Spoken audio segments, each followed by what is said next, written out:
చిన్నప్పుడు చేయి పట్టుకుని నేను ఉన్నానని ధైర్యం ఇచ్చారు. ఇప్పుడు అదే కూతురు కష్టమని వస్తే అవమానంగా చూస్తున్నారు.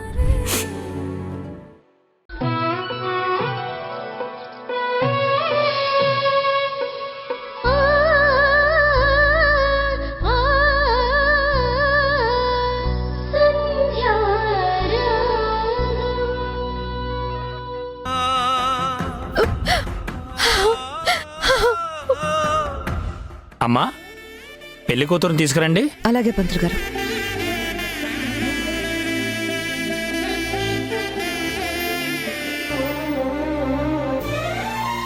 మౌనిక, అవతల విక్రమ్ వాళ్ళు వచ్చేశారు.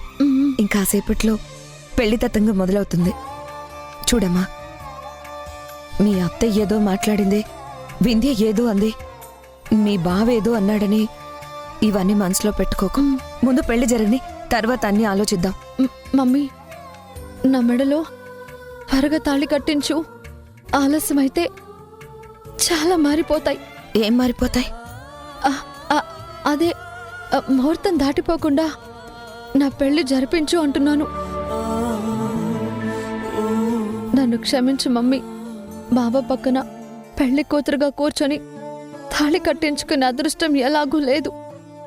కనీసం ముత్తైదువుగా అయినా చనిపోవాలన్న చిన్న కోరికతో నిన్ను విక్రమ్ని మోసం చేస్తున్నాను.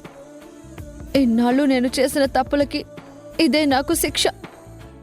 పెళ్ళయి భార్య కూతురు ఉన్న పరాయి మగాణ్ణి కోరుకున్న ఏ ఆడదానికైనా నాకు పడిన శిక్షే పడాలి. ఏంటే ఇంకా దాని గురించే ఫీల్ అవుతున్నావా? ఏం ఆలోచిస్తున్నావు? మౌనిక, ఇంకొద్దిసేపట్లో పీటల మీదకి రావాల్సింది. త్వరగా కానీ. ఏంటి ఇక్కడ ఏదో స్మెల్ వస్తుంది? ఏ స్మెల్ నాకేం రావట్లేదే. పిన్ని, కొబ్బరి బొండం అవన్నీ ఎక్కడ పెట్టావు? నేను చూపిస్తాను పదా.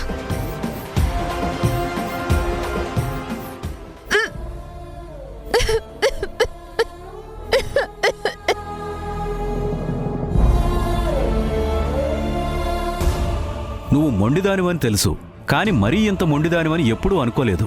మౌనిక వచ్చి అంతగా బ్రతిమలాడుతుంటే కరిగిపోతావేమో, తన పెళ్లికి వెళ్లి 4 అక్షంతలు వేస్తావేమో, వింధ్య అలా మాట్లాడుతుంటే అడ్డుపడతావేమో అనుకున్నాను. కాని నువ్వు అలా చేయలేదు వాణి. ఎవరు చేసిన తప్పుకి వాళ్ళు శిక్ష అనుభవించాలి. తల్లి కూతుర్లు తప్పు చేశారు. 6 సంవత్సరాల క్రితం చేసిన తప్పుకి జైలు శిక్ష అనుభవించి ఇప్పుడొచ్చి సారీ చెప్తే ఎవరు పట్టించుకుంటారండి? వింధ్య కాదు, వింధ్య స్థానంలో ఎవరున్నా కూడా అలాగే మాట్లాడతారు. అయినా పెళ్లి చేసుకుని వెళ్లిపోయేది మళ్ళీ అత్త బావ అనుకుంటూ రావడం ఎందుకు? వింధ్యకి కోపం తెప్పించడం ఎందుకు? ఇక్కడికొచ్చి ఏం సాధించడానికి? వింధ్య చేత అవమానించబడింది. మౌనికను ఆశీర్వదించడానికి అసలు నా మనసు ఒప్పుకోలేదు. అదొచ్చి కన్నీళ్లు కార్చినంత మాత్రాన ఎవరు కరుగుతారు? మనిషి ఎప్పుడైనా ఒక్కసారి నమ్ముతారు, ప్రతిసారి నమ్మి మోసపోరు. ఏమండి, రాజేష్ ఆడపిల్లల కన్నీళ్లకి వెంటనే కరిగిపోతాడు.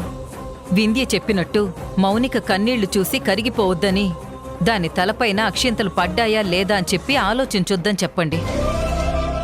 నిజంగా పెళ్లి చేసుకుంటుందో లేదో తెలీదు, కానీ ఒకవేళ తను పెళ్లి చేసుకుని వెళ్ళిపోతే మహా సంతోషం. మనకి వాళ్ళకి కుదరదు అనుకున్నప్పుడు దూరంగానే ఉండాలి. మనం వాళ్ళింటికి వెళ్లడం, వాళ్ళు మనింటికి రావడం కుదరదండి. వదిలేయమని చెప్పండి. ఇంకా మనం ప్రత్యేకించి చెప్పాల్సిన అవసరం లేదు వాణి. వింధ్య మాట కాదని, నీ మాట కాదని వాడు వెళ్ళడు. వాడు మీ ఇద్దరికీ చెప్పకుండా ఏమీ చేయడు. మీ మాట కాదని ఆ పెళ్లికి వెళ్ళి మౌనిక పైన అక్షంతలు వేసి ఆశీర్వదించడు. బావా బావా అంటూ మోసం చేసిందని వాడికి మీ ఇద్దరికంటే ఎక్కువ కోపం ఉంది. మౌనికని ఎప్పటికీ క్షమించడు.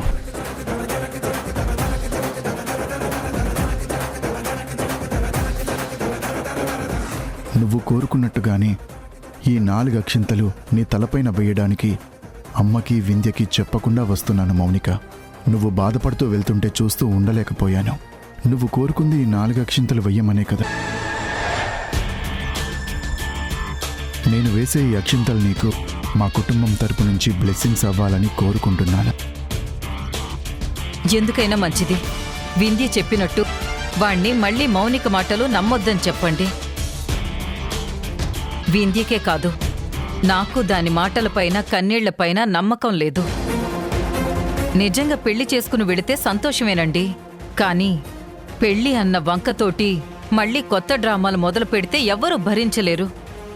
ఇప్పటికే దానివల్ల మనం చాలా నష్టపోయాం. వాడు వెళ్ళడు వాణి, వాడికి ప్రత్యేకించి చెప్పాల్సిన అవసరం లేదు. చిన్నపిల్లాడు కాదు కదా. మౌనికని నువ్వు నమ్మినా వింధ్య నమ్మినా రాజేష్ నమ్మడు.